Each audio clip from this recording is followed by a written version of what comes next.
Doctor ortho Ayurvedic oil and capsule, अब दर्द भी घुटने टेकेगा।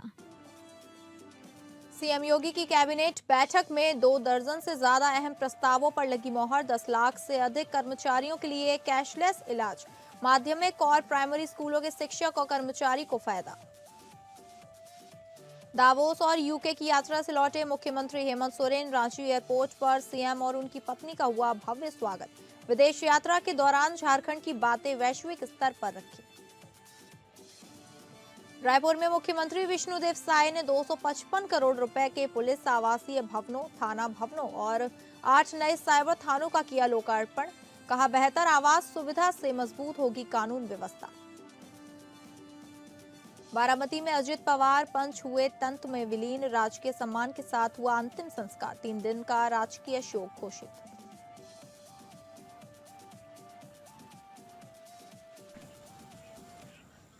नमस्कार, आप सभी का स्वागत है स्टेट लाइव में और मैं हूं आपके साथ अंकिता सिंह। बुलेटिन की शुरुआत करेंगे उत्तर प्रदेश की खबरों से, जहां विधानसभा चुनाव से ठीक पहले मुख्यमंत्री योगी आदित्यनाथ ने एक बड़ा मास्टर स्ट्रोक खोला है। कैबिनेट बैठक में 2 दर्जन से ज्यादा अहम प्रस्तावों पर मोहर लग गई है, जिसमें सबसे बड़ा तोहफा शिक्षा जगत को मिला है। इससे 8 लाख से ज्यादा लोगों को फायदा मिलेगा। योगी कैबिनेट की इस बैठक के बाद अब यूपी के माध्यमिक और प्राइमरी स्कूलों के शिक्षक और कर्मचारी अपनी बीमारी के इलाज के लिए पैसों की चिंता से मुक्त हो जाएंगे। सरकार ने प्रदेश के करीब 10 लाख से अधिक कर्मचारियों के लिए कैशलेस इलाज के द्वार खोल दिए हैं। माध्यमिक शिक्षा के एडिट और सेल्फ फाइनेंस स्कूलों को लाभ। बेसिक शिक्षा परिषद के स्कूलों में भी नियम लागू। शिक्षा मित्र, अनुदेशक और विशेष शिक्षक भी शामिल। कस्तूरबा गांधी विद्यालय की वार्डन और रसोइयों को भी सुविधा। आश्रित परिवार के सदस्यों को भी मिलेगा मुफ्त उपचार। सीएम योगी आदित्यनाथ ने शिक्षक दिवस पर जो वादा किया, उसे अब आमली जामा पहनाया जा रहा है। सीएम ने स्पष्ट कहा कि शिक्षक राष्ट्र निर्माण की रीढ़ है और उन्हें स्वास्थ्य की चिंता से मुक्त करना सरकार का कर्तव्य है। मेरठ जनपद के तहसील मवाना के ग्राम नगला गोसाई में पूर्वी पाकिस्तान व बांग्लादेश से विस्थापित 107 परिवार झील की भूमि पर अवैध रूप से निवासरत हैं। इन 107 परिवारों में से 8 परिवार विगत कई वर्ष से अनियंत्रित रोजगार हेतु निवासरत हैं। वर्तमान में 99 परिवार निवासरत हैं। इनको भी पुनर्वासित किए जाने की व्यवस्था की जाएगी। प्रति परिवार आधा एकड़ भूमि आवंटित कर पुनर्वासित किया जाएगा।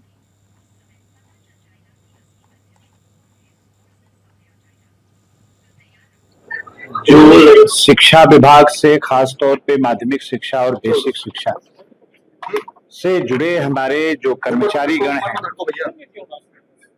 उनको कैशलेस स्वास्थ्य की व्यवस्था सरकार करने जा रही है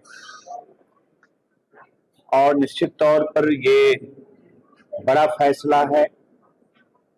शिक्षा के क्षेत्र से जुड़े कर्मचारियों के लिए बहुत बड़ी राहत है। आज की कैबिनेट में 32 विषयों पर चर्चा की गई। एक आध 2 विषय पुनर्विचार के लिए वापस किए गए। माननीय मुख्यमंत्री जी के समक्ष अलग से उसका प्रेजेंटेशन होगा, प्रस्तुतिकरण होगा, फिर अगले कैबिनेट में विषय आएगा।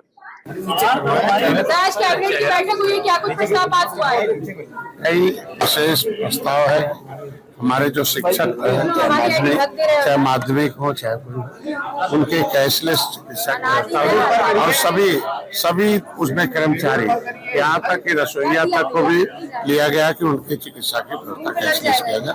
ये हमारा बहुत बड़ा निर्णय रहा और सत्र हमारा 9 से चलेगा जो है। इसके लिए हमारे जो बजट सेशन है वो आएगा।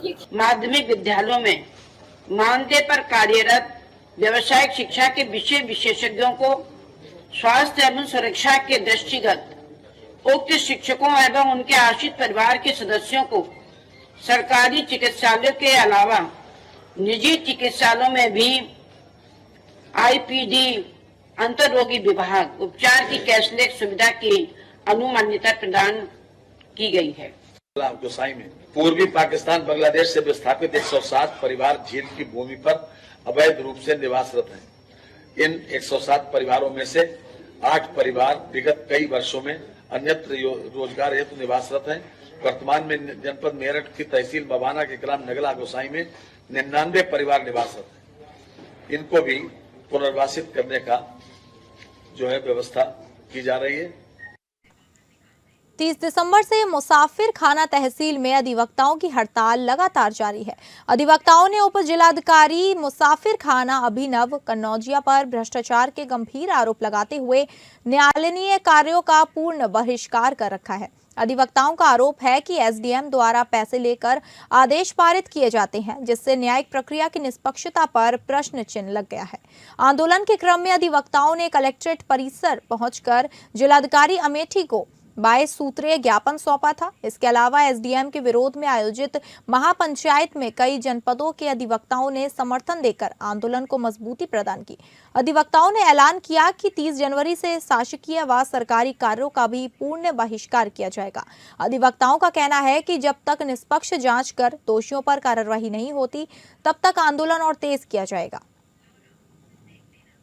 इसी पर भी हम लोगों का विरोध है। सरकार ने जो ऐसा कदम उठाया है, ये सवर्णों के हित में नहीं है, ये उनके नुकसान के लिए है। हर हालत में हम लोग यूजीसी का भी विरोध कर रहे हैं और एसडीएम कन्नौजिया का विरोध कर रहे हैं। एसडीएम अपने कन्नौजिया जो है 330A की फाइलों को निकाल करके जो करोड़ों रुपए की मुआवजा की पत्रावलियाँ हैं जिन पे आपत्ति लगी हुई है, उसमें वो मुआवजा देने के लिए जो है कहीं डाक बंगले बैठते हैं, कहीं अपने बंगले बैठते हैं। इसी तरह का कृत्य कर रहे हैं और चुपके से चोरी से मनमानी तरीके से वो जो है फाइलों में निस्तारित करके जो है और 10-20 लाख रुपए ले करके उसमें ऑर्डर पारित करना चाहते हैं। इसी जानकारी मिली।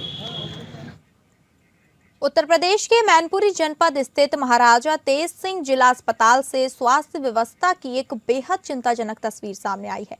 अस्पताल में अचानक बिजली आपूर्ति ठप हो जाने से पूरा परिसर अंधेरे में डूब गया। हालात ऐसे बने कि ओपीडी वार्ड और यहां तक कि ऑपरेशन थिएटर तक में अंधेरा छा गया। सबसे हैरान कर देने वाली बात यह रही कि आपातकालीन स्थिति में निपटने के लिए लगा ओटी का इन्वर्टर भी खराब मिला, जिससे बैकअप व्यवस्था पूरी तरह फेल हो गई। बिजली गुल हो जाने के कारण डॉक्टरों और नर्सिंग स्टाफ को मोबाइल फोन की टॉर्च की रोशनी में मरीजों का इलाज करना पड़ा। गंभीर मरीजों को भारी दिक्कतों का सामना करना पड़ा और अस्पताल परिसर में अफरा तफरी का माहौल बन गया। तीमारदारों में गुस्सा और डर साफ देखा गया। घटना का एक वीडियो भी सामने आया जिसमें डॉक्टर अंधेरे में मोबाइल की रोशनी के सहारे इलाज करते नजर आ रहे हैं। यह वीडियो सोशल मीडिया पर तेजी से वायरल हो रहा है, जिसके बाद स्वास्थ्य विभाग की तैयारियों पर गंभीर सवाल उठने लगे हैं। स्थानीय लोगों और मरीजों के परिजनों का कहना है कि अस्पताल में बिजली और उपकरणों की खराबी की शिकायतें पहले भी उठती रहीं, लेकिन जिम्मेदार अधिकारियों ने ठोस कार्रवाई नहीं की। करोड़ों रुपए खर्च होने के बावजूद बुनियादी सुविधाओं की बहाली अब मरीजों की जान पर जोखिम बनती दिख रही है।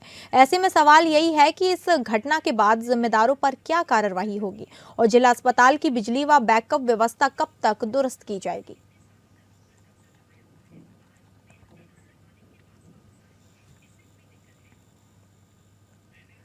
बौद्ध आस्था और अंतर्राष्ट्रीय कूटनीति का अद्भुत संगम आज उत्तर प्रदेश के कुशीनगर में देखने को मिला, जब थाईलैंड की महारानी सिनीतनानाथा विलास कल्याणकारी और अपनी शाही प्रतिनिधिमंडल के साथ यहां पहुंची। उनके साथ थाईलैंड के उप प्रधानमंत्री बार्नसाग भी मौजूद रहे। महारानी ने भगवान बुद्ध के महापरिवर्तन निर्माण मंदिर में पहुंचकर विशेष पूजा अर्चना की और बुद्ध की लेटी हुई प्रतिमा पर श्रद्धा स्वरूप चीवर अर्पित किया। इस दौरान थाईलैंड से आए बौद्ध भिक्षु और अनुयायी भी धार्मिक अनुष्ठान में शामिल हुए, जिससे पूरा परिसर बौद्ध मंत्रोच्चार से गूंज उठा। इसके बाद महारानी ने तथागत बुद्ध के अंतिम संस्कार स्थल मुकुट बंधन चैत्य की परिक्रमा कर पूजा की। कुशीनगर में उनके आगमन को लेकर सुरक्षा के पुख्ता इंतजाम किए गए थे। यूपी पुलिस के साथ थाईलैंड की सुरक्षा एजेंसियां भी तैनात रहीं। बताया जा रहा है कि महारानी 28 जनवरी की शाम ही कुशीनगर पहुंच गई थी, जहां जिला प्रशासन और बौद्ध भिक्षुओं ने उनका पारंपरिक स्वागत किया।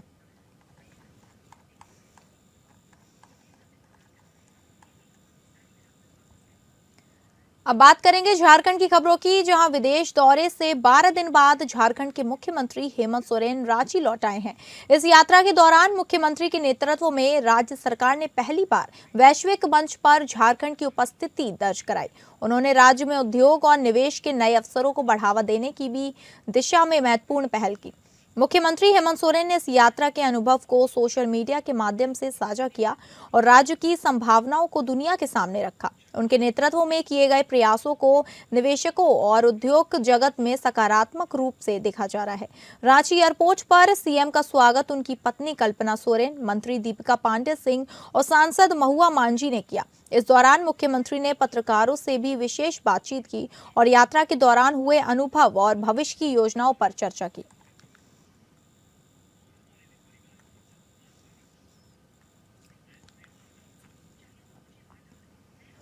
शिक्षा के क्षेत्र में नए आयाम जोड़ने का हम लोगों ने प्रयास किया है, जो कहीं ना कहीं हमारे इस राज्य के युवा पीढ़ी को मजबूती प्रदान करेगी।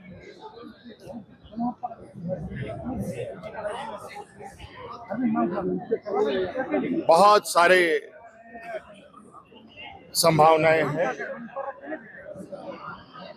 सभी संभावनाओं को बेहतर तरीके से आकलन करते हुए आप लोग के समक्ष चीजों को रखा जाएगा। धन्यवाद। देखिए, चूंकि माननीय मुख्यमंत्री जी लगातार काम कर रहे हैं जनता के लिए और हम लोग भी उनका साथ दे रहे हैं, तो जनता का रुझान इस सरकार के प्रति है। व्यापारी वर्ग से लेके हर वर्ग के लोग बहुत आशा और उम्मीद के साथ माननीय मुख्यमंत्री हेमंत सोरेन जी की ओर देख रहे हैं। इसलिए हमें पूरी उम्मीद है कि निकाय चुनाव में इस बार पार्टी का परफॉर्मेंस बहुत अच्छा रहेगा और हम लोग इतिहास रचेंगे।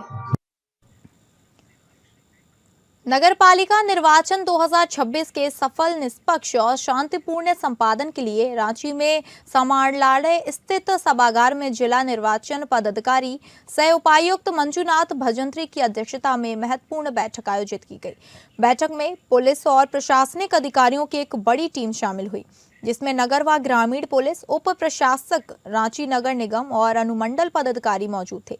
बैठक के दौरान जिला निर्वाचन पदाधिकारी ने आदर्श आचार संहिता के कड़ाई से पालन और चुनाव प्रक्रिया को प्रभावित करने वाले किसी भी कृत्य पर सख्त कार्रवाई करने के निर्देश दिए। उन्होंने सभी संबंधित अधिकारियों को स्पष्ट रूप से बताया कि किसी भी हाल में चुनावी माहौल बिगाड़ने की अनुमति नहीं दी जाएगी।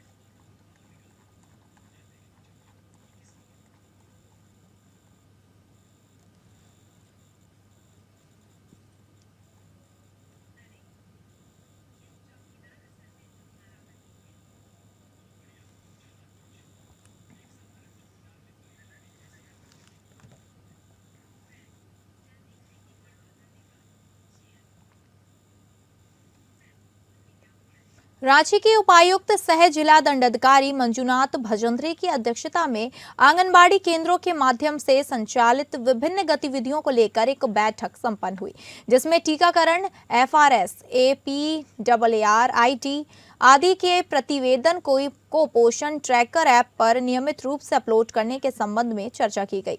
डीसी ने सभी पदाधिकारियों एवं सेविकाओं से अपील की कि वे इस ऐप का अधिकतम उपयोग करें तथा बच्चों एवं महिलाओं के बेहतर पोषण एवं स्वास्थ्य के लिए सक्रिय सहयोग प्रदान करें। जिला प्रशासन इस दिशा में निरंतर मॉनिटरिंग करेगा ताकि रांची जिला पोषण लक्ष्यों में उत्कृष्ट प्रदर्शन कर सके।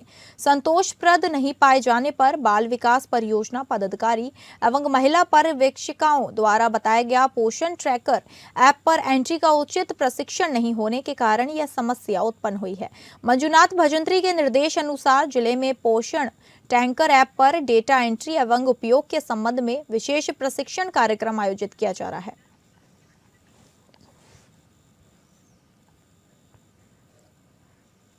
राज्य के ग्रामीण विकास विभाग और नीति आयोग की तरफ से कल राजधानी रांची में एक महत्वपूर्ण कार्यशाला का आयोजन किया गया, जिसके तहत जनजातीय आजीविका सशक्तिकरण पर विशेष रूप से ध्यान केंद्रित करने की आवश्यकता बताई गई। इस क्रम में ग्रामीण विकास विभाग के सचिव मुकेश कुमार ने कार्यक्रम संपन्न होने के पत्रकारों से बातचीत में ग्रामीण अर्थव्यवस्था को आत्मनिर्भर बनाने पर भी आवश्यकता बताई। वहीं नीति आयोग के सदस्य रमेश चंद्र ने पलायन रोकने और सतत विकास के जरिए ग्रामीणों को सशक्त बनाने की दिशा में प्रयास करने को लेकर जानकारी दी।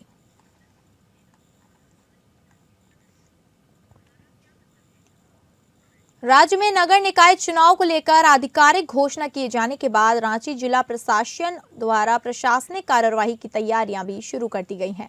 तो वहीं डीडीसी सौरभ भवानिया द्वारा रांची और बुढ़मू नगर निगम क्षेत्र में निर्वाचन संबंधित जानकारियां भी दी गई। इसी के साथ 29 जनवरी 2026 से 4 फरवरी 2026 तक नाम निर्देशन पत्र दाखिल करने की अवधि तय की गई। 5 फरवरी को नाम निर्देशन पत्रों की समीक्षा की जाएगी। नाम वापसी की तिथि 6 फरवरी 2026 तय की गई है और 7 फरवरी 2026 को प्रतीक आवंटन का फैसला किया गया है, जिसके बाद 23 फरवरी 2026 को मतदान और 27 फरवरी 2026 को मतगणना की जाएगी। जहां छत्तीसगढ़ में पुलिस व्यवस्था को आधुनिक और सुदृढ़ बनाने की दिशा में बड़ा कदम उठाते हुए सीएम विष्णुदेव साय ने पुलिस मुख्यालय नया रायपुर से वर्चुअली जुड़कर 255 करोड़ रुपए की लागत से बने पुलिस आवासीय भवनों, थाना भवनों और 8 नए साइबर थानों का लोकार्पण किया। मुख्यमंत्री ने कहा कि इन आधारभूत सुविधाओं से पुलिस अधिकारियों और कर्मचारियों को सकारात्मक वातावरण मिलेगा, जिससे वे अपने कर्तव्यों का और अधिक प्रभावी ढंग से निर्वहन कर सकेंगे। मुख्यमंत्री ने प्रेजेंटेशन के माध्यम से निर्माण कार्यों का अवलोकन करते हुए गुणवत्तापूर्ण कार्य के लिए संबंधित एजेंसियों की सराहना की। उन्होंने कहा कि सरकार का निरंतर प्रयास है कि पुलिस बल को बेहतर आवास और कार्य सुविधाएं उपलब्ध कराई जाए, ताकि प्रदेश में कानून व्यवस्था और अधिक मजबूत हो सके। उप मुख्यमंत्री एवं गृह मंत्री विजय शर्मा ने बताया कि जशपुर, रायगढ़ और राजनांदगांव सहित कुल 8 जिलों में नए साइबर थाने शुरू किए गए हैं और आवश्यकता के अनुसार आगे भी ऐसे थाने स्थापित किए जाएंगे।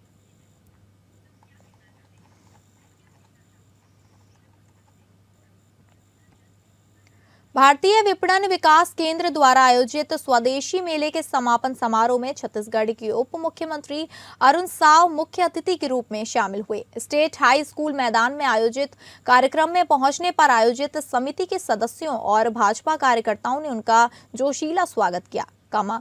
समारोह के दौरान छोटे बच्चों की प्रस्तुतियों और सांस्कृतिक कार्यक्रमों ने दर्शकों का मन मोह लिया। अपने संबोधन में उप मुख्यमंत्री अरुण साव ने कहा कि स्वदेशी मेला स्थानीय कारीगरों, लघु उद्योगों और स्वदेशी उत्पादों को बढ़ावा देने का सशक्त माध्यम है। उन्होंने लोकल फॉर वोकल को मजबूत करने की अपील करते हुए कहा कि स्वदेशी वस्तुओं के उपयोग से देश की अर्थव्यवस्था सशक्त होती है।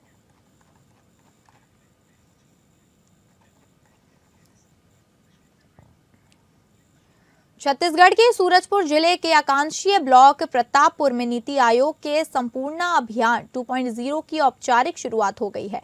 यह विशेष अभियान स्वास्थ्य, शिक्षा, पोषण और पशुपालन जैसे महत्वपूर्ण क्षेत्रों में 100% संतृप्ति के लक्ष्य के साथ संचालित किया जा रहा है।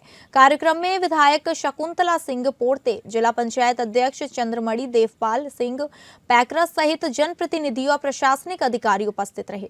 यह अभियान 28 जनवरी से 14 अप्रैल 2026 तक चलेगा, जिसके अंतर्गत आंगनबाड़ी सेवाओं की उपलब्धता, स्वच्छ पेयजल, शौचालय सुविधा, बालिकाओं की शिक्षा और पशुपालन से जुड़े कुल 6 प्रमुख संकेतकों पर विशेष ध्यान दिया जाएगा।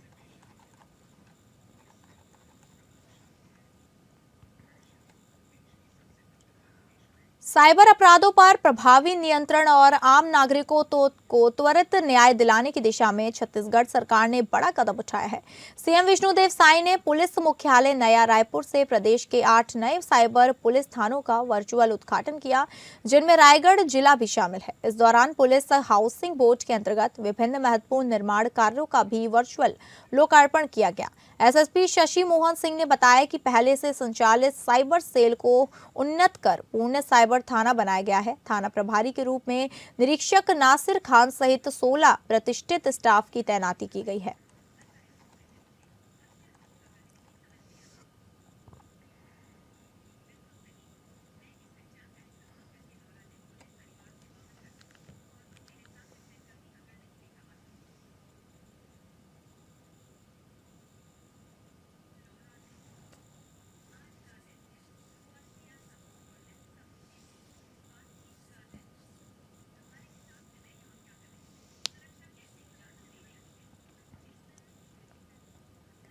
राजनांदगांव जिला न्यायालय को एक बार फिर बम से उड़ाने की धमकी भरा ईमेल मिलने से हड़कंप मच गया। जैसे ही कोर्ट प्रशासन को मेल की जानकारी मिली, पुलिस तुरंत अलर्ट मोड पर आ गई और पूरे न्यायालय परिसर की सघन तलाशी शुरू कर दी गई। एहतियात के तौर पर बम निरोधक दस्ता भी मौके पर पहुंचा और न्यायालय भवन के भीतर बने सभी कमरों की बारीकी से जांच की गई। एडिशनल एसपी कीर्तन राठौर ने बताया कि अज्ञात व्यक्ति द्वारा भेजे गए इस ईमेल की सूचना मिलते ही बीटीएस टीम और पुलिस बल को न्यायालय परिसर भेजा गया। वहां मौजूद लोगों को सुरक्षित बाहर निकालकर अलग अलग कक्षों में तलाशी ली गई ताकि न्यायालय का कामकाज भी बाधित ना हो और जांच भी पूरी सावधानी से की जा सके।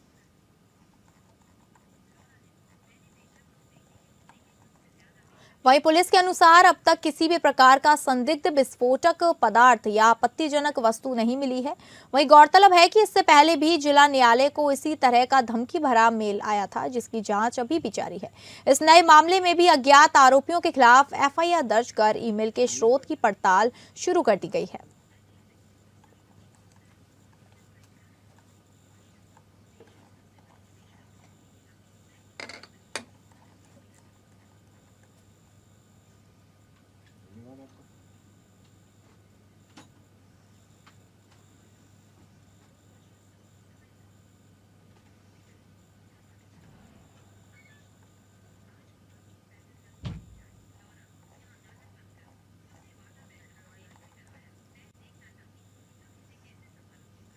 देवघर के बाबा मंदिर में भी गैर सनातनियों के प्रवेश पर रोक को लेकर चर्चा तेज हो गई है। उत्तराखंड के केदारनाथ और बद्रीनाथ मंदिरों में गैर हिंदुओं के प्रवेश पर लगे आदेशों के बाद अब यह सवाल उठ रहा है कि क्या वही नियम देवघर के बाबा मंदिर पर भी लागू होना चाहिए। मंदिर से जुड़े लोगों और श्रद्धालुओं ने इस पर अपनी राय व्यक्त की है। पांडा धर्म रक्षणी सभा के वरिष्ठ सदस्य चंद्रशेखर खवाड़े और पंडा अनिल नौरानी का कहना है कि सनातन धर्म की पूजा के तरीके के अनुसार गैर हिंदुओं का प्रवेश नियमों के खिलाफ है।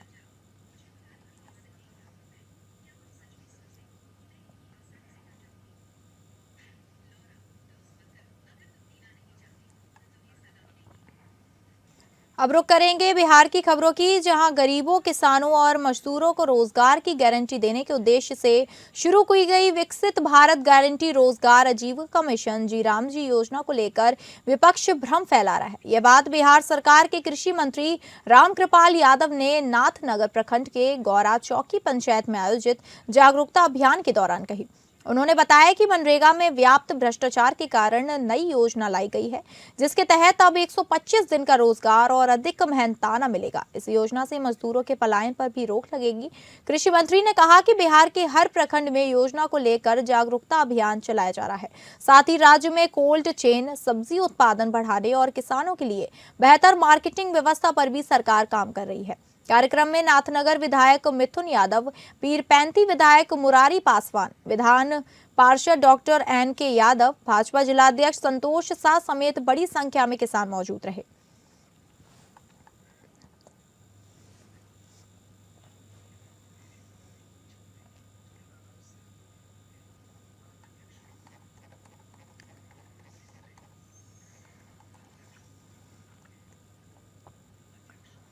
अब रुक करेंगे महाराष्ट्र की खबरों की, जहां कल हुए विमान हादसे में महाराष्ट्र के उप मुख्यमंत्री अजित पवार का दुखद निधन हो गया है। आज बारामती स्थित विद्या प्रतिष्ठान के मैदान में पूरे राजकीय सम्मान के साथ उनका अंतिम संस्कार किया गया। इससे पहले उनके पार्थिव शरीर को उनके पैतृक गांव काटेवाड़ी स्थित निवास स्थान ले जाया गया।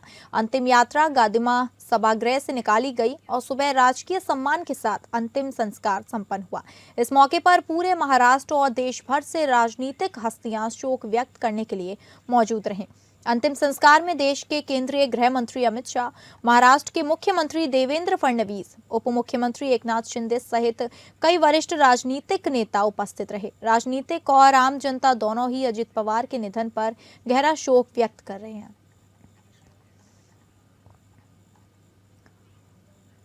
तो फिलहाल स्टेट लाइव में बस इतना ही। नमस्कार।